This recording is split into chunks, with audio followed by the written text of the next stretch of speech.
Very welcome to this episode of the Queer Age podcast. My name is Joe Walsh, and in this episode, I'm joined by the fabulous Gordon Crawford, who you may know better as Trudy Scrumptious.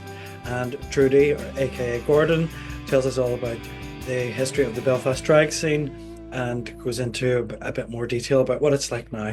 Hope you enjoy this episode. Hello, listeners and viewers. Welcome to this episode of the Queer Age podcast. I am with a special guest today who is called Gordon, and you may know Gordon by a different name and also a different persona. Yeah, Gordon, thank you so much for coming my pleasure, Joe. today. It's lovely to be here. Brilliant. We're looking forward to having a wee chat and finding Yeah. out all the biz. So, do you want to tell us who else, if people don't know you as Gordon, who they Yeah. might know you as? So my alter ego is Trudy Scrumptious. Yes. So I'm a drag queen that's been in Belfast for about 25 years doing drag this year, actually. Wow. Yeah. Around this time of year, it was around Halloween that I first started doing drag in the old Parliament bar. Wow, the And Parliament. I hit them all since on the way around. Brilliant. So you've been around the block, Ah, Trudy, a couple of times. and have you always been called Trudy? Yeah, yeah. When I was really young, I was always fascinated with like Danny LaRue and Lily Savage and all of those kind of old queens of the scene back in the day. And they would have been on like Danny LaRue probably wouldn't have been about, but he would have been on the reruns of things, you know, and all of that. And I was fascinated with it, even though I had no idea what it was about. And then when I started realizing it was gay and I had gay friends and I'd seen some things on TV and I realized that drag kind of belonged to the gay community, I got more interested in it and as an art form. But I mean, it was always kind of throwing a dress on, like, you know, even as a kid or whatever. And me and my friends had talked about it, but I went to dance to apply for a job as a dancer in a club called the M Club. It was the 70s night and Tina Legs was there and she had not been long doing drag and she says, would you ever think of doing drag? And I was like, yeah, straight away. She's like, what would your name be? I was like, Trudy Scrumptious. Like, knew straight away. Trudy Scrumptious because Truly Scrumptious, which is from Chitty Chitty Bang Bang. Yep. But even then I was like, well, I make it suit for having the actual name, so I'll change it to Trudy. Trudy. Can't get me there, I only change one letter. Clever. Very clever. That's how it's done, people. Brilliant. And what age were you then? So when I first started doing drag, it was about 17, 18. Right. Uh, Okay. Were you out then, or what was it like at I was school? out to friends. Like I would have been involved in theatre and different things like that, but it struggled coming out. You know, it was. I think I started really truly realizing about 15, but I was suppressing it and not. I didn't want to know about. You know, just didn't want it to be real because I would have been picked on for being gay. So there was always that back story in my brain that it was a very bad thing, even though I didn't really understand it and So didn't you know had an when. all boys school? No, I was at a grammar school and a lot of friends who were kind of the rougher lads at school because I was from Athcool. So we all had to get a bus up and we all had all done quite well in our year. And a couple of my friends that were in my sort of primary school were going to Ballyclare and I thought, well, that's the thing to do then. So I managed to do well in my GCSEs and went to Ballyclare. But a lot of those lads were I would have regarded as my friends, but they were also my bullies. So it was like confusing, you know, that one hand they would have showed you that one and slapped you with the other one. You know, it wasn't like I understand now later that it wasn't necessarily they were being homophobic, but it felt dark at the time for me, Yeah. especially whenever I was coming out and trying to understand it better and not really knowing what it was about. It felt, you know, it was one day I was walking home from school and it felt very like was just praying like please don't make this real and looking at the tree and all that there. Like, no, I didn't ever try anything like that. But you know, those the level of darkness in my head about it was there. But I think whenever I've found theatre and found more creative people and was around gay people and seen that it was totally fine, the back of my brain must have been working the cogs and putting the dots together, you know. But it was about 17, 16, 17 when I really started realising to myself. I got a job in the Opera House sales crew and I used to have to get the bus home and I stopped at the phone box and I rang my mate because I could trust her. And I had to tell her because it was built, the tension was building, and it was picturing the conversations as we all do. Like, I'll Yeah. say it like this, I'll say it like that, and if they say this, I'll say that. If they say this, I'll say. So I went round the houses with it. Whole drama The going on in your whole, head. yeah, EastEnders could never. And I rang my friend and just started crying on the phone to tell her. She was really, really accepting, and then it was just a slow process of going. I went out to the Parliament, I think, one night, day after rehearsals.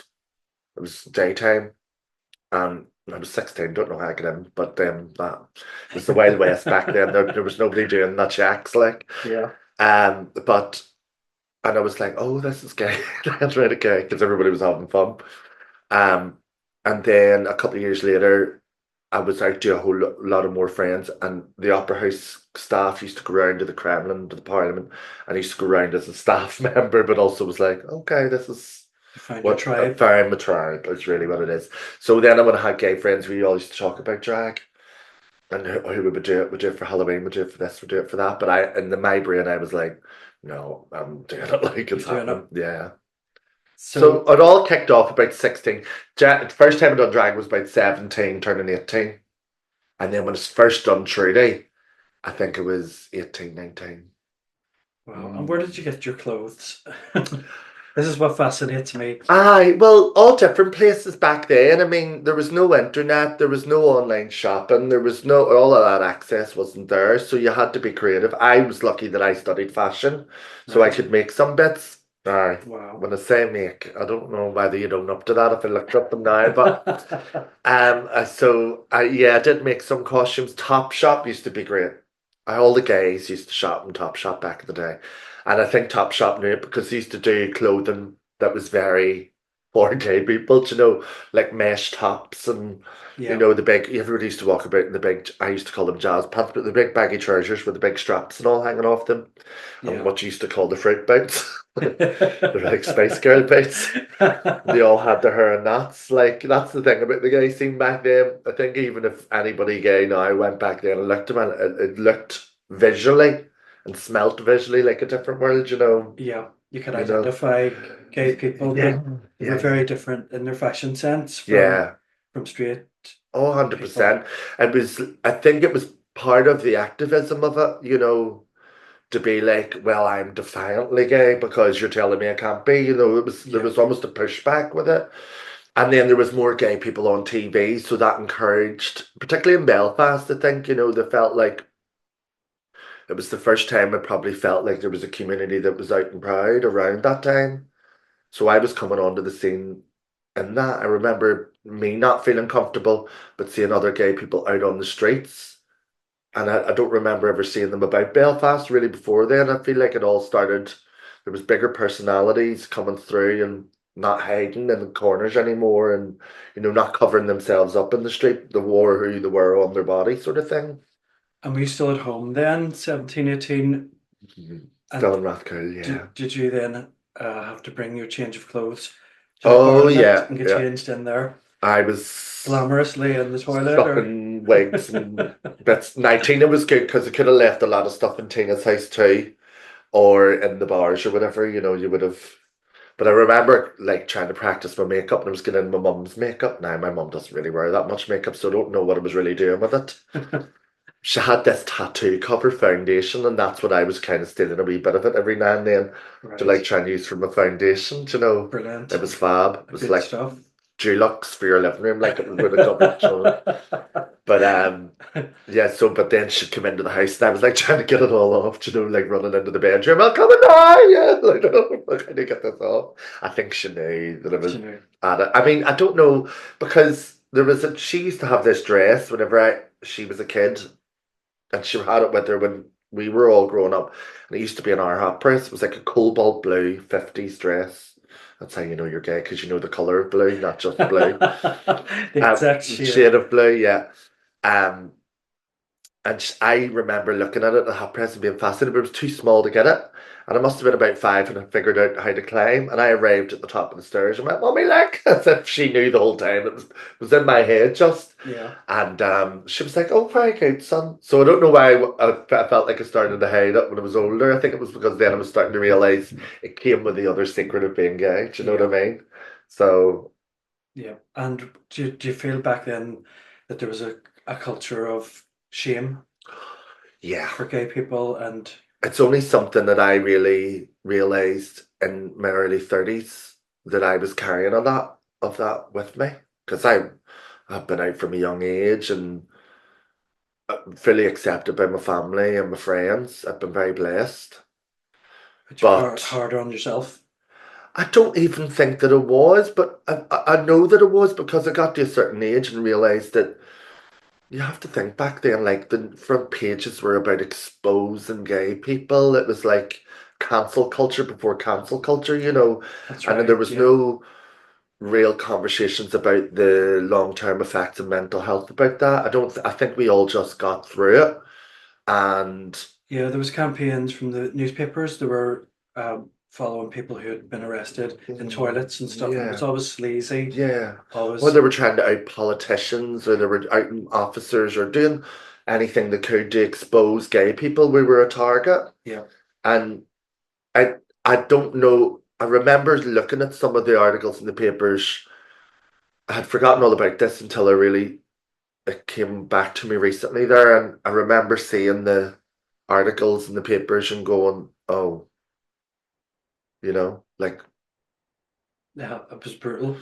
yeah, like there's just a danger around it, and it's Yeah, it's it's very subtle because it's only on the front of a paper. It's nothing to do with you, but in a way it is yeah, because you can see that other sort of it's confirming the gay stigma you have in your brain basically yes, by going, you see, they do out you, you yeah, know what I mean? and And it is that a long bad thing, a term, negative thing. yeah, there was all of that. So, and I think, I had that sitting there for a long time and that just didn't realize it was there because on all elements on the list of me, I'm proud, I'm accepted, I'm loved, but I shouldn't have had that. I shouldn't have had the inner shame and inner workings. And it was only, I think it was when I went to counselling about grief and loss.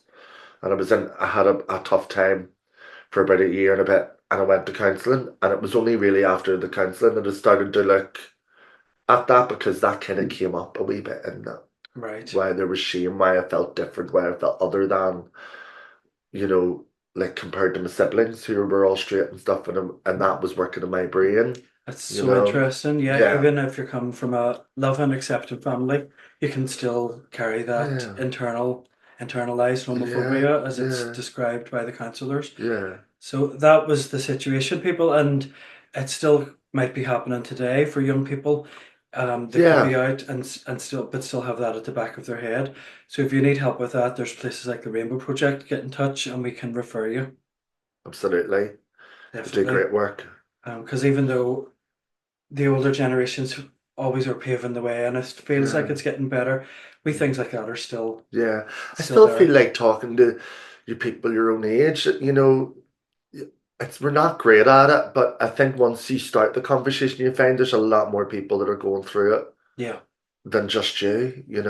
yeah, definitely. Because I wouldn't have thought that I would have experienced that in the way that I've lived my life and all of that. But it did show up, and I was glad that I am a talker and I have friends that had similar experiences to help me understand it better. And there's so much more information out there, like documentaries and podcasts, that you Yes, like and subscribe. yes, absolutely. But they're great because you can hear that I just believe that the best thing in life is to hear other people's stories. Sometimes to do with you, similar to you, but sometimes other people's stories to broaden your mind and see with more in common, even with people that are very opposite from us than we think. Absolutely. Yep. Um, we've a lot in common with the DUP because they're obsessed with sex. Very much so. Between two Very men. I that. mean, some members of the DUP, I think about sex more than I do, but Yeah, yeah, very much so. Yeah, it tells you something there. yeah. Um, might have to cut that out. I don't know if I'll be allowed to I'll say keep it in. that, but I would keep it in. Sure, it's not a lie, is it? It's not a lie. no, we can test that in the public arena. Blame it me. I got the worst in, didn't you? It's your fault, Gordon. So was the Parliament bar then? Was that your first kind Oh, of? take me to this. Yes, of course. Was that your first time doing drag in public? Yes, in the old Parliament bar. And we upstairs where there was the dancing cages? Not initially. Not initially. Everybody's obsessed with them dancing cages. Yes. Yep. It was a health and safety nightmare. Do you know that people had to get a ladder up and the thing moved and all like? Oh God, Uh-huh. right. Or some people climbed up. I can't remember how they done that. I've never seen it. But I do remember somebody going up a ladder into the thing. They were just hanging from the ceiling like. Wow. There was no like wild, I've been honestly. in there praying that I hope I haven't put a couple of pounds on this week. Oh, I know. I I'll end know. up. Well, Tina used to do that for a while, and then Tina had always wanted to do drag, so she ended up doing drag, and that's how I met Tina, and it was within a couple of weeks we were downstairs in the Parliament, where you would come in on that corner would have been the entrance in, and then as you went in, the bar kind of was semicircular facing you, and you could have went left or right on into that bar, and the stage was right there on the right hand side as you come in. And we had done, I think it was around Halloween, because remember us doing Little Shop of Horrors as our first song. And then I had done Annie and Liza Minnelli, and I remember falling, and you could smoke in the bar, so it was just smoke everywhere. It was the whole sense, like when I think back, it's like sensory overload, the Yep. old carpets and all, and the woodwork that you remember from all the things back then. And we had to play our songs on cassette, and somebody held the microphone to the speaker, like, wild. For you young ones, a Uh-huh. cassette is a piece of ancient technology that we used to have to use. It was a magnetic strip that recorded sound, and you had a player to play it. Yeah, you couldn't skip. You couldn't So skip. once we started the show, we had to finish through because you weren't that was the show signed up for you. We had the pre-recorder tapes. No one of the songs that you used to have too. That was your one you were recording on. You used to take the song off this one and put it in, hit pause, and then tweet the next song, and so you get your songs in order. Not wild. Wow, it was hard work. Oh, it was hard work. Hard work. And then if it went wrong, you had to rewind it with a pencil Oh manually yeah. if the tape came out. I know. So yes, that was the first night that we done drag there. And was that a paid gig or was that voluntary or Yeah, I mean, when I say paid, wouldn't have got you very far, like, but I was just happy to be doing it. And I've always been lucky to be paid for things, from the start, but, drag really wasn't a thing. Performance drag really wasn't a thing then. and You had the likes of Teddy and hosts that done bingo, personalities, all those sort of things, but performing cabaret drag wasn't really done here. So the likes of Tina and myself, and then a year or two later, Portia, all really wanted. We kind of found each other individually and together, and we just all had that vision of doing drag cabaret, and we all kind of got like a sisterhood of drag together to make it happen, and we were defiant about it. We wanted to. We couldn't have told us no, basically. We were coming in and doing it you whether were you doing liked it? it. And I think we were right because we started downstairs one Sunday, and within a 2 or 3 weeks we were upstairs, and it was every week it just got busier and busier. And the Sunday night slot from then basically was a massive thing in Belfast. It was one of the biggest nights out for Yes. drag cabaret and all of that. Sunday So night was always busy yeah, and nobody cared if they had work the next yeah. day. They went, Well, that was the thing. Back in the day, the hairdressers would have been off the Mondays, so it was the perfect night for them to go out. And you would have had all the hairdressers coming out. And that makes sense. yeah, Yeah. it's all changed now. Like it's changed. We things over that you don't think you know change that much, but it does change over a long period of time like that. And Gordon, do you remember? I don't mean to make you feel old, but do you Oh. remember how much a pint cost back in the Well, pardon? I never used to drink pints, but I did always drink vodkas. And I remember a vodka only costing, I think it was about £2, if even. I know Bargain. pints were probably cheaper back in the day. Yes, I can remember them at I think £1.80. Yeah, I'm ancient, but I'm before the internet. I would say that about 1998 to 2000, let me think. I would say you're probably when you're talking about 190, I think. £2 And for your a pint? mixer wouldn't have been dear. No, no. The way it is now, it's phenomenal. Oh, wow, it's wild. But back then, yeah, probably Yeah. vodka and coke. It's the just even the sound of things, when you start to think about all those spaces and what they were, like obviously the gay scene really does sort of gravitate itself, where it did back then, it gravitated itself very much in the bars in the community because that's really where you could only find people like yourself. And what it's amazing to have seen and lived a period of time in a city like Belfast, to watch the activism grow, to watch the community physically grow in their sort of demand for change and their demand for what's right, and what we deserve as human beings as much as everybody else. And to see it that it's just totally beyond that now is incredible. I mean, if you Yeah, even think about 10 years ago or whatever, us really being the last place to have gay marriage, yeah, and that felt like that wasn't going to change because the DUP were still at their antics of, you know, using us as a political punch ball and sort of getting the theatrics and wringing that cloth dry of, well, we'll just hold back on it. the And then, Stipkins there, yeah, and yeah, yeah, all of that nonsense. yep. Like, that's them doing the exact same thing just within the boundaries of politics. And even then, that's questionable, But so it's incredible what can be done, but it's also not that far a threat away, I think, sometimes too, because, Yes, it can be rolled back just as easily, yeah, and it wouldn't take much for that. Just yeah, agreement yeah, between the lawmakers, and yeah, we'd be back to square one. yeah. And there's still so many countries across the world that I know. have criminalized homosexuality, Yeah. and I think there's about 12 places, 12 countries that still is the death penalty. Wild. So the battle is far from over. No, it's And shocking, and I think that's why if you live somewhere like here where you do have the legal right to be gay, you should be the gayest you can be.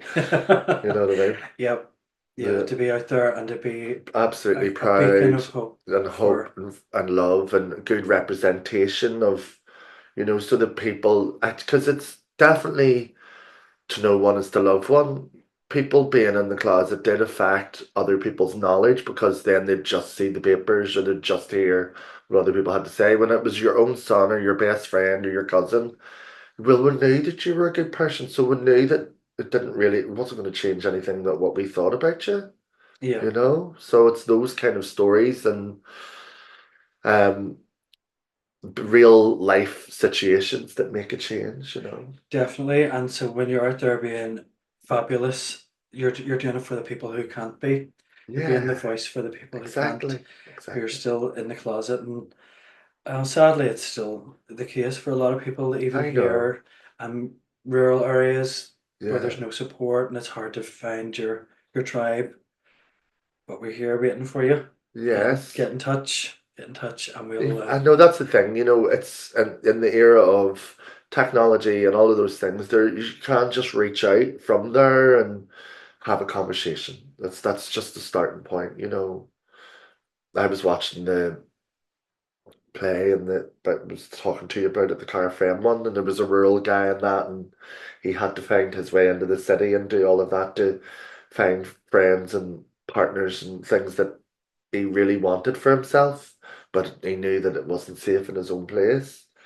And But that was the Car Friend play yeah, called. Um, I forget it now. Oh, it I'll was on in the lyric. We'll have to, yeah, Yes, I'll flash it up on the yeah. screen here, and If you see it and it comes up again, go and watch it. It was fantastic. yep, It was really it's great. based on the authentic letters that were sent into Yeah, Cara Friend, yeah, and that was back before people could phone. There was no internet, Yeah. so writing in It was before it was, was legal to be gay, even, so it was dangerous to even be correspondence yeah, in gay sort of terms. yeah, putting your name Yeah, out there on yeah, a piece of what could be evidence. yeah. Yeah, scary times for I people. know, I know. But thankfully, attitudes are Have always changed. changing, they're always Yeah, evolving, and at the minute, they're not too bad. Although our trans community are yeah, getting a bit of backlash. exactly. Well, that shows you whenever there's that sort of pitchfork hunt for the new sort of, you know, The new enemy. enemy in the world, and Somebody it's always has to be. And it's again, when trans people only represent 1% of the population, how threatening do you think they're going to be? Yes. Like make it make sense. Yeah. And I think the good sense of people know that trans people are being used as political pawns and Yeah. fear mongering and all of that nonsense. But it doesn't mean again, I can relate to that because if you're seeing so much of something, it's really a negative subtext in your brain that can sneak in that back door and you not know. And Yeah. that's what I fear for trans people here or anybody that feels that way or feels sort of villainized. That they're know that they're loved, know to find trans joy, know to find that celebration of yourself to counterbalance what you're hearing everywhere else. Yeah. Because half the times, a lot of these people, when they're talking about trans people, and they're saying things, sweeping statements like men and women's bathrooms, and they wouldn't know the difference between a drag queen and a trans No. woman and somebody who's cross-dressing. They just wouldn't Yeah. know those nuance Yeah. differences. They think it's all the same, Yeah. and but there are differences. I So seen a funny thing where it was the community was saying, so do you think the guy that's gonna attack you and gonna do all these terrible things, but he's not gonna just wait till he can't obey the bathroom laws? Like, what does that about? Do you know what I mean? Like, yes, if he's gonna do all of those things, he's gonna go into the bathroom whether or not. So it's not that. If it's not yeah, happening there, then it's not happening. You know what I mean? yeah. If somebody's going to attack women, they're not. They're Waiting to get not. into the bathrooms. Yes, Yeah. they're not running home to shave their legs and put Uh-huh. on a wig to come back and Exactly. do Yeah. it. They're going to take an opportunity in a That dark was, alley yeah. and And it's not trans people. That's the lie about it, you yeah, know? and it's not drag queens, No. and because our community sticks together and we Yeah. look out for Drag vulnerable queens just people. want left alone, to be honest. I would not want to know. Let us do our job and have a drink and we'll be all right. So, Gordon, do you have a good singing voice? Aye. Would you be one of the few drag queens that I do like does to the wee sing. I sing a wee bit, but I wouldn't necessarily say I'm a singer. I'd say I can hold a tune. right? Yeah, maybe. Would you do the odd tune when you're performing I in do every? sing Yeah, quite regularly with karaoke. I do Thursday nights in Union Street and I would sing those nights with Ale Vosk, who I work with. Is also singing too. She's a fabulous voice. And it's nice to have that element of drag on Belfast. There is one or two other Cherry and Glitzy also sing as well. I think it's because when you go to England and stuff, there's basically all the drag queens sing. It's very much a multi-talented. yeah, yeah, Yeah, yeah, yeah. So and I do like singing. I think it's very Irish, to have a wee sing song together, and absolutely. we love it. Yeah. So yeah, I do the odd time now. So the drag scene in Belfast has just exploded, and Yeah, now, like, there's so many younger ones coming up, yeah. and I'm hitting the scene now. There's so many new names. Um, have you noticed that? Oh, for sure. Like in the last 10 years, again, it's been huge. But then that's the popularity of it shows you what a TV program that can feel like it represents and the global phenomenon that's been RuPaul's Drag Race has obviously went out and reached, pardon me, to a lot of younger gay people and they've seen drag as the queer art form that it is and thought, oh, I can be gay, queer, creative, celebrated And fabulous. and fabulous. Right, well, who's not going to do that's the lottery for a young gay person, right? Yep. So I can see Yeah. why so many young people are And the thing about the program is it's put people on that they can see themselves in, and that's inspirational because you can see. This is why we always talk about if you see representation, if you see yourself represented on that screen, it allows you to dream it for yourself, Yeah. and that then goes on, So that's obviously why there's so many people doing drag now, and I love it because to me, I love drag. I don't just love it for myself. I love it for whoever wants to do it. And I feel like it's a tough game. I know the realities of it. I've been doing it 25 years, but if you really love it, you'll make it work the way I did. I didn't really have that much to go by. I had to figure everything out because there was no internet. You had to brave bench your ladies' garments in the shops if you were going in. You had to buy your makeup yourself. Even then, you were being looked at funny for buying buying makeup. What's all this? Had to learn Then how to put it on. how to put it on because there was no YouTube tutorials. There was none of that. You had to figure it all out yourself. But I loved that. I wouldn't take any of that away. I enjoyed the creative freedom of that. I think now sometimes with the younger ones to see this is that's the road to it. But I Yeah, still think you have to be, as I always say, Picasso doesn't paint like Monet, but they're still both great. You have to figure your own way with it. absolutely. And what about so usually or nearly always men in drag that we see? Are there any drag kings or Yes, very girls? much so. You have Dick Van Dyke, who's fantastic, fantastic, very well.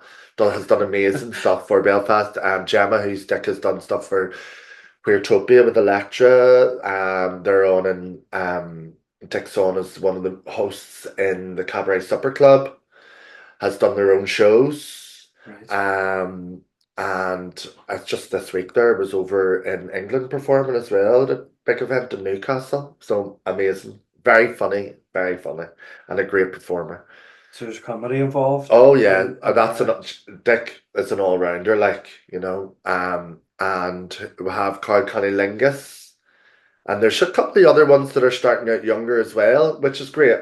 Because I was talking to somebody the other day about this, when I've been around, whether it's mainland Europe or England or whatever, at other gay bars, Ireland's very unique in a way that the gay community stick together. The bars are for gay men, lesbians, bisexuals, trans people, and they all get into the same place, and Yeah. they work alongside each other and celebrate each other.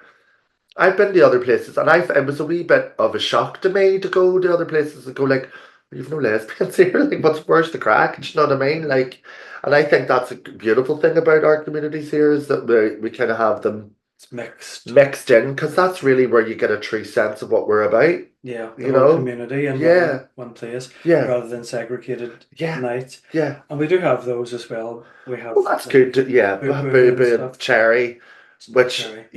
I think are great, but I don't think it should be that way. I would hate that. And Boo Boo's for bears, men, Yes, and Cherry is a women's night yes. in Maverick. Elaine does that over in Maverick and Boombox. Yeah, Maverick and Boombox girls get round there yeah, because I don't think enough of you know about it. So get out there if you want to yeah. meet each I other. think In it's fact, monthly or bi-monthly, Cherry, and then Boobies once a month. yep, Yeah, and it's in Shoe Factory. Yeah, fabulous. But yeah, on an ordinary night, then just everybody's there. yeah, The whole yeah. And I LGBTQIA I plus. love that because growing up, like on the gay scene, it was lesbians that I sort of really helped me and nurtured me in their own way that I didn't get from gay friends as well. Do you know what I We mean? hear that quite a bit. Yeah, It's the lesbians. Like, where would we be I really without like. them? Thank you, lesbians, Thank for we being love there you. for us. You don't get enough credit. Don't for sure. And I think the other thing with me is I was brought up by strong women, on my dad's side, I'm a mum and my nanny and stuff. So I sort of connect with the idea of strong women and it makes me feel like I'm in a safe place. Yeah, And that's kind of why I do drag and all too. I think it's my way of emulating that strong female that looked after me and myself, if you know what I mean. yeah, yeah. Like a Um, tribute. yeah, it's like hyper femininity and trying to have a gag with it, and also just the women are a gag, like. Um, but Do you write any comedy, any script for yourself, or does it just flow naturally? You get into the zone and No, it just kind of comes naturally, and you hear funny stories, or you sort of. But when I started, I used to tell sort of stories to get myself to have something to work with. Like I would remember a story or something topical that had happened, and would bring that up to try and find the joke in it. But they had also been around, like your other gay friends, and there was so many big personalities back in the day that I was just like a sponge of watching other people's story tell and the crack. I had a lot of older gay friends then for a long time, in my sort of early 20s. They were maybe 10, 15 years older than me, and I loved them all. They were all great crack. And there was always the slagging and the banter and all of that. And I think just being around at a young age allowed me to like suck it all in, and helped me with my drag. yeah, Didn't know that at the time, like obviously, um but now, I am interested in the wording of it. I'm writing a panto, an adult panto, should I say, this year for the Waterfront. It's the first time I've ever written for like a multi-charactered play. right. I've written roasts and things for myself, or the odd wee bits for different things, but not a full play and Full for play. multi characters. Like, so it's exciting. Wow, that's Yeah, brilliant. I'm really excited about it, and it's been a really fun process. So who will be performing that, or So they have their cast. The adult panto goes on with GBL Productions that do it in the Waterfront Studio every year I think for the last 4 or 5 years, and they have their cast. There's Jared and Matthew Cavan, who's cherry on top, will be in it, and there's two other actors. And so it's been a great experience for me, and I've had a great fun with it. brilliant? Yeah. And you recently did the Night of a Thousand Yeah, Madonnas yeah. in the, what was it called?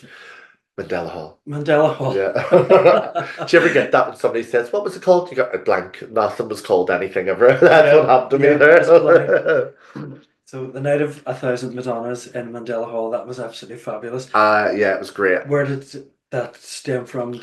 Was that your idea? Yeah, so like I'm trying to think. I had was interested in doing my own events about maybe 12, 15 years ago, and had done one or two in the black box then, one called Cabaret, which was kind of all scenes and songs that were, so the pride flag would have been, there was thematically things for every color, and I would have taken some bits or scenes from musicals or film and put them into the themes of the colors. So by the time you get to the end of the flag, you had the full sort of exploration of gay story through different TV programs, films, Oh wow, movies, that's musicals. clever. So I had a lot of actor friends, singers and dancers that all sort of partook in that, and it was great. And then I done another one, and then I left it for a long time, and then just before the pandemic, it was my 20th year of doing drag, and I thought I'd do another one and do a roast. Everybody was roasting me,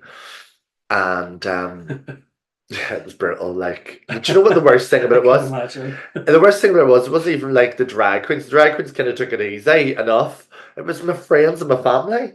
Like my sister and my mate and all like annihilated me. And they were saying things in front of my mum and dad. I didn't know my mum and dad was going. And I was like, no, not that. Like I wanted the ground to swallow me up. But I knew I had signed myself up. So whatever it was going to be. But also, well, after the first act, I was like, yeah, no, I need a drink. Give me a drink. I can't do this.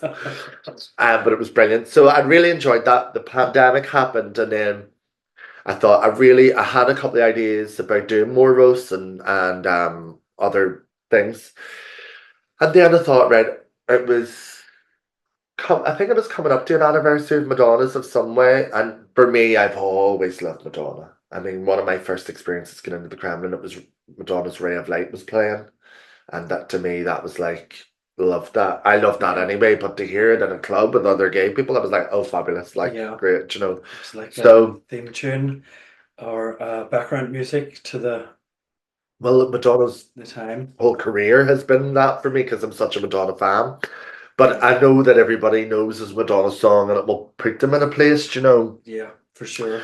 So my thing was, sorry, well, Night of a Thousand Madonnas, you get a lot of drag queens, other performers, and you get the sort of use the queerness of Madonna, and she's been an amazing activist for the gay community as a whole and Yeah. women, but um and the idea was to really just celebrate that music and celebrate it with performance and they've done the first one on the black box and everybody loved it.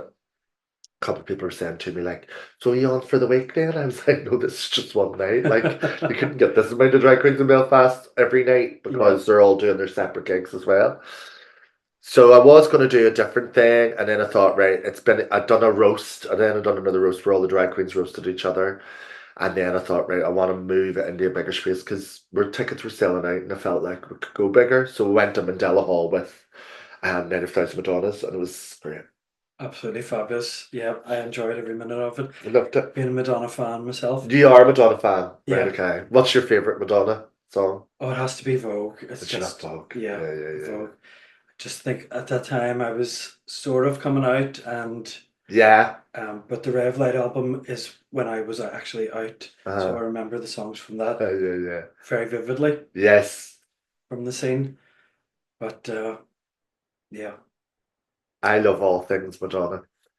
I just love that her activism for people and like for being one of the biggest stars in the world, like she was never afraid to put her head on the block for people. yep, and she owned her And a long sexuality. and a long time before anybody even dared to do it. Like Yep, you were talking 10, 15 years later before anybody came after. Do you know, she was doing this in the 80s, yeah. speaking about HIV and the AIDS pandemic and all of that there, not, you And she know. was vilified for it. Oh, I Shocking, like didn't give a fuck though. That's what I love about it. she didn't. No, she doesn't care, and that's what I love about it. I think more people should have a bit of that. Yeah, Like we all need to be if you know that you're bit doing more the right thing Madonna. by people, then don't care what anybody says about you. Just keep going. You Yeah, know. absolutely. Yeah. No apologies. Yes. That's it. I- So where I could sit and talk to you all day, Gordon. Ah. Being a drag queen, what about the love life? Has being a drag queen impacted that, or Yeah. Do you know? I know from way back in the day, speaking with Portia and things and other drag friends, that it definitely felt like there was an affliction of, if you done drag, you couldn't have got a boyfriend. You couldn't have got a fella to look at you. Do you know what I mean? And I was, maybe it was Madonna speaking to me in that moment. I was like, well, if they don't want me, I don't want them. I just refused to accept that. Is it about, no, then I don't want you. Like, if you don't, like, it's, you know what I mean? Like, yeah, I, I also, the way thing was, is I think if you're really honest with yourself, like, a lot of people have that what they sort of want in a partner and would be like, would have their own things in their brain without them even realizing. So if say somebody came along and they were in the place or something, for some people like, oh, he's in the place, I'm not going to him. Do you know what I mean? Like, so yeah, the way I looked at it was drag was my job, and for other people they probably have their own of that too. Do you know? Now I didn't for a long time because it was that needy to be loved and had to figure out my own demons with that. You the thing of seeing other people fall in love so easy, but because I come out and it wasn't that easy to just to find a partner, back in the day I would have only really known one or two couples that were really together in a relationship long term. Do you yeah, know? yeah. It was very promiscuous, Yes, well there was an and element of that for sure, but like, seeing an actual relationships last and loving and all of that was rare, is what I'm saying. yeah, And so I was wanting to find that with no real vision. Again, seeing if you can see something, you can, believe it for yourself. And I wasn't really yes. seeing a lot of that, is what I'm saying. Because a lot of people who were in partnerships or as couples didn't need the scene anymore. Yeah, yeah, yeah. Scene was generally about meeting people, Yeah, and once you met somebody and paired up, yeah, you didn't yeah, need to go yeah. there.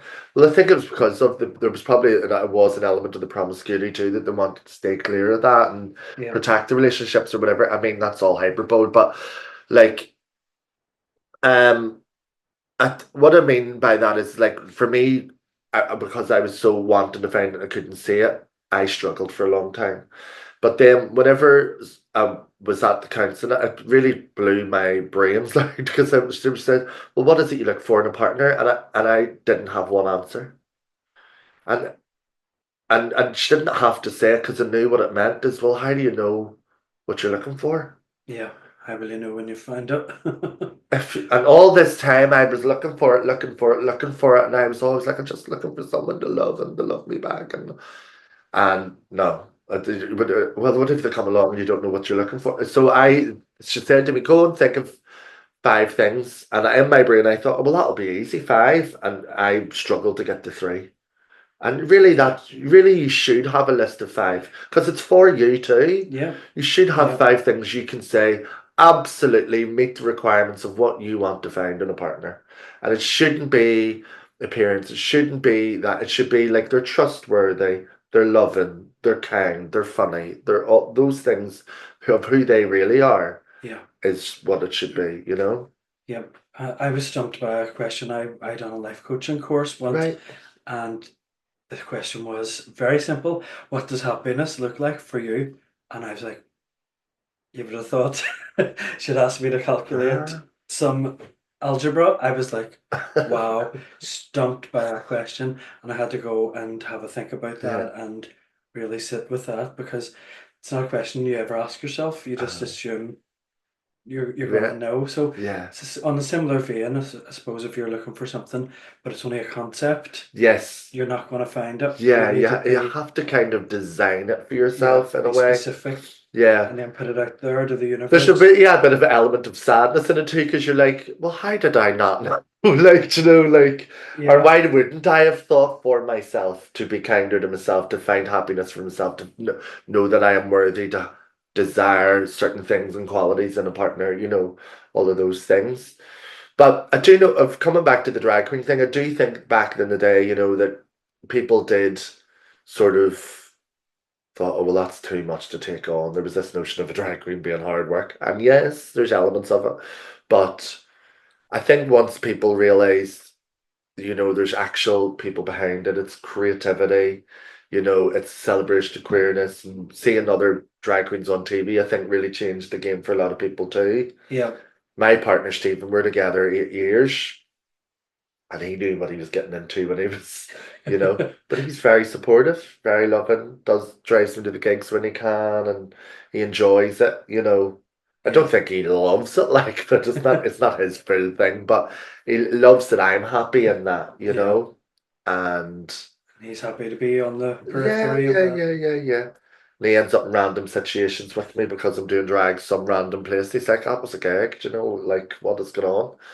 So I think it's of what I was saying earlier on about that was for me, I felt like I, if they don't have value in what I am and what I do, then they're just not right for Enough me. for So you. I'm not going to sweat it. They're making it easier for me to find somebody, even though it didn't end up being that easy. But at least I have some sort of self-respect for myself in that regard, you know. And you know what you're looking for. And Aye, you know, even knowing what you don't want yeah, is yeah, a start yes, if that's you don't exactly know what that. you do want. But I feel like, you know, things have moved on so much now that I do think it's doable. But then I also used to say as well, like, it's not just a gay thing. I know loads of straight people that have struggling to find somebody that's right for them. You know, Yeah, it's the predicament of trying to find love in this world. And it is, especially with social media. Everybody's putting forward their fake yeah, perfection yeah, and everything looks brilliant and they've got the filters on and yeah. their turkey teeth and it Oh, just looks I, amazing and you think it looks like a TV advert, some yeah, people's posts, and you think I'll never achieve that because that uh, looks like perfection. yeah. That's the thing But with me. Like, I try to keep it as real as possible across the board. And even with, you know, younger gay people, probably because of what I experienced, but, you know, I try to tell them whether they want or not, the reality of the relationship. You know, I don't make, me and Stephen aren't perfect. We're very much in nobody love. is. Yeah, And I try to tell them the reality of, oh, well, it's difficult today because of this, but well, it'll be grand, you know, like, not rather than, oh, we're so in love and, oh, like, yeah, that's not real, right? it's not real. There's a period of that at the Yeah, start. That's a yeah. good bit at the start, Well, but Stephen and I, even when we're fighting, we tell each other we love each other, yeah, it's because, important. yeah.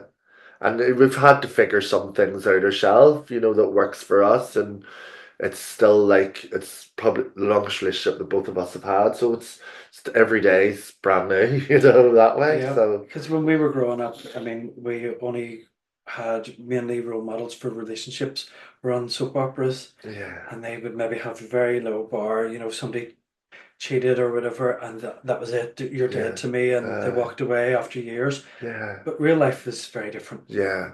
And also there's just different needs and requirements of gay relationships and then different needs and requirements of lesbian relationships. Even within Yep, our own community, there's different sort of dichotomies of who we are and what that is. And I yep, think the more conversations we have about them, the more we can do better for each other.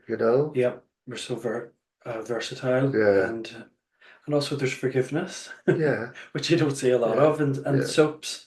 If that's where you're getting your Well, main. back in the day, I think it was what do you call him that wrote Queer as Folk and Doctor Who? Oh, Russell T. Russell T Davis was talking about, that's why he wrote, he didn't really want to write, what did you call that? It's a Sin.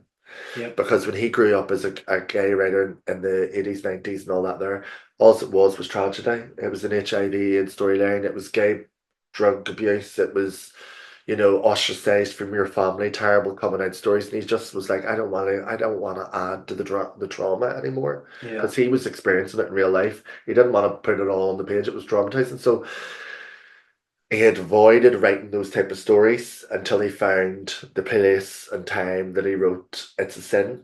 And It's a Sin was, yes, all of the stuff, and there was elements of truth and reality in that, but also fiction and moving of people's real stories.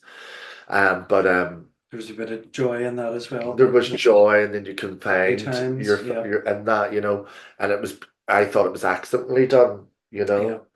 But like, that's, you have to. I just think that the storytelling and of not just what's on TV, but with each other and the sharing of information, of how we make it work, figure it out. Fantastic. Well, just finally then, for young people coming up now, maybe wanting to get interested in drag, Yeah, thinking about it, what advice would you give them? do it, figure it out. You know, there's loads of things online. I mean, other people doing it. You can find them on social media. Reach out to them. You could just explore your own creativity in it. Like, why not? Have a play about with it at home, or look at inspiration, imagine it, see it, envision yourself in it all, and see what you think that looks like. And And if you want become to it. be obscure or artsy fartsy, or if you want to be your favorite pop diva, it's all valid. Just you know, It's all there. I've do done it it all. once. Oh, you have. I was Wonder Woman. Wonder was it a woman?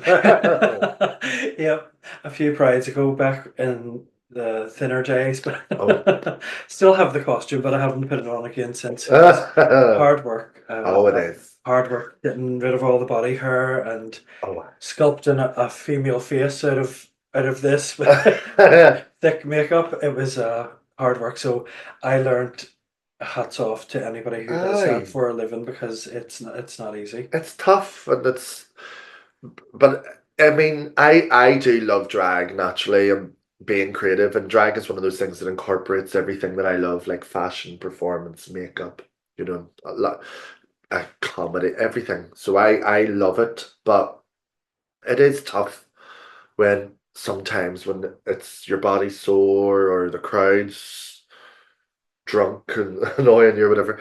Or you've got But emotional stuff going on. on the background, yeah, yeah, You have yeah. to Although I hide do it. sometimes think drag helps because it takes your brain into another alter ego, so you almost forget about it because that's Gordon stuff. Do you know what I mean?